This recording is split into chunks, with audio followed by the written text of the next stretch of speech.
Hi everyone, we're back with another session of point of view writing. As usual, before we get to the main part of the session, we're going to start with our 5 a day. So, 5 tasks or questions that you've got on screen are as follows. Number 1, what must we always include in an introduction? Number 2, identify 2 benefits of using an introduction in your writing. 3, what are the 5 categories of our planning structure? 4. When writing our introduction, what phrase must we avoid saying? And 5. We plan and organise our writing so that it is what? Pause the video now and answer those 5 tasks. Okay, so the answer to the 5 a day. You must always include an assertion in an introduction. Assertion, if you remember, is a clear and confident statement of your point of view. That must always be clear in your introduction. 2 of the benefits that you could have chosen using an introduction include the writer understands your assertion, your point of view, and there's a clear sense of direction to your writing. You might have also chosen that it can help structure your writing. 5 categories are in our planning structure, and we must think about when planning. Firstly, what our point of view is specifically. Then you must think about the past. So what was life like regarding that issue previously? Personal. So how has that issue affected you? Social. How has it affected a community that you belong to? That could be school, your local area, it could be a country. It could be an online community. And then 5, change. So what might happen if we do change? What might happen if we don't change? And you always link those ideas back to your point of view. The phrase that you must avoid like the plague is, I agree or disagree with the statement. That should not appear in your piece of point of view writing. You should assume your reader does not have the statement in front of them. You need to use your assertion to confidently display your point of view, rather than using phrases such as that. Finally, we plan, so we take the effort to plan and think about the organisation of our writing so that it is coherent, it's logical, it's unified, it's clear. Right, and so today we are going to be working on paragraphing and topic sentences. Please get that title into your exercise book now.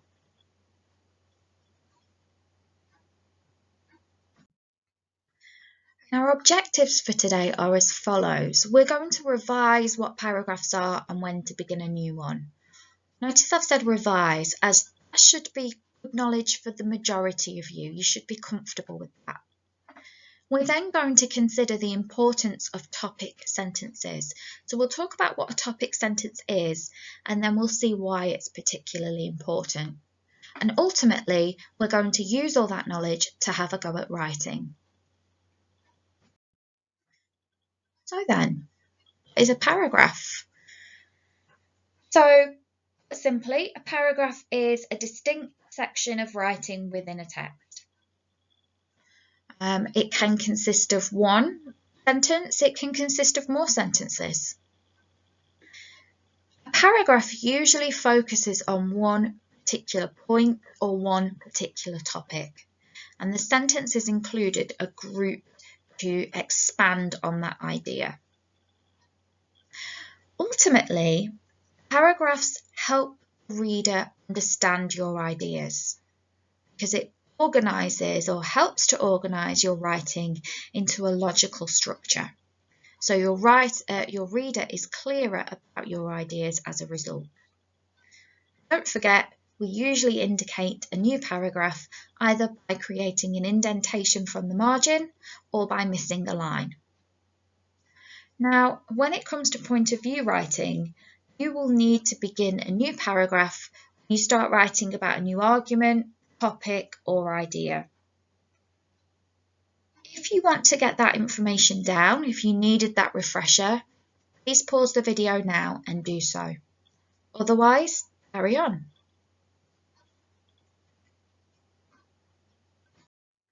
Right, so we now need to have a little think about topic sentences.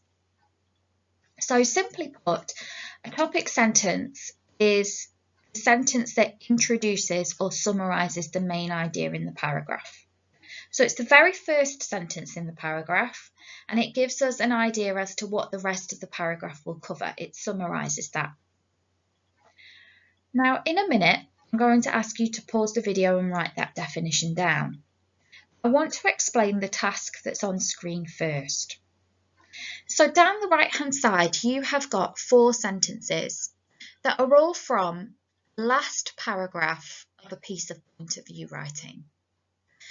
Now, what you need to do is you need to look at the sentences carefully with that definition of a topic sentence in mind. You're going to evaluate which of the 4 sentences would be most ideal as a topic sentence. So we know what our definition of the topic sentence is. Which of those 3 sentences would make the best first sentence of a final paragraph because it summarises the main idea? Before we pause the video, let's read through those 4 sentences. Number 1. There is little benefit, in my opinion, in companies saying they will be tougher without putting anything into action. Number 2. It shouldn't have taken Facebook over half an hour to block the live stream of the Christchurch terrorist attack. Number 3. Finally, it is clear that people should not be able to get away with deliberately posting or streaming content which causes shock, offence or pain to others in the community. And 4. So what should social media giants like Facebook, Twitter and Google do about it? So, pause the video now, write down your definition of a topic sentence, and then decide and write down the best sentence to use as a topic sentence from the 4 listed and why you believe that. Pause the video.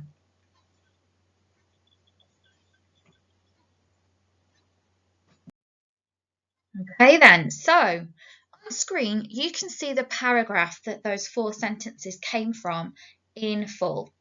Okay, and I've highlighted our topic sentence. That topic sentence was number 3 on your task. Finally, it's clear that people should not be able to get away with deliberately posting or streaming content which causes shock, offence or pain to others in the community. There's a few reasons why this sentence in particular is a good topic sentence to use.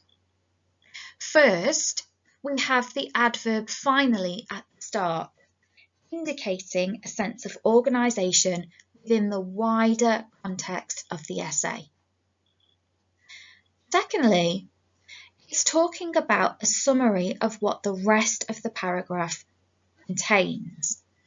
We're talking here about consequences for people that deliberately cause pain or deliberately make communications that are distressing. And the rest of the paragraph, as we'll read in a minute, looks at that from different angles and in more detail. The rest of the paragraph continues. So what should social media giants like Facebook, Twitter and Google do about it?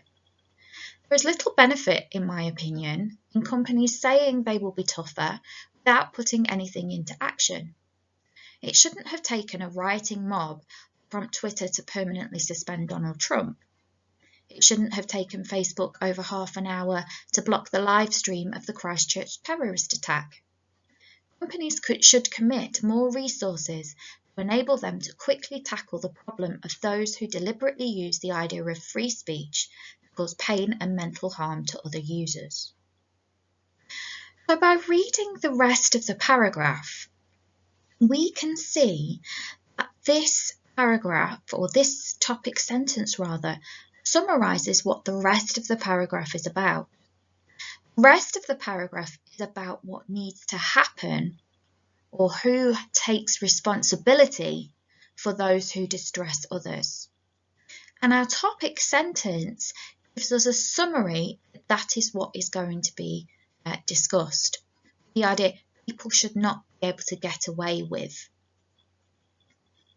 Right then, ladies and gents, your turn. Now, last session, you planned and wrote the introduction for that statement there. Technology has become incredibly important during the pandemic. We have all been able to benefit. What you're going to do with a clear focus on topic sentences is you are going to write your first paragraph. So you've written your introduction, you've planned, you now need to write your first paragraph, making sure you think carefully about your topic sentence. You're going to submit that work when you are done. Make sure that you've got your notes in front of you, your planning, your introduction from last session, and take the rest of this session to write your first paragraph. Off you go.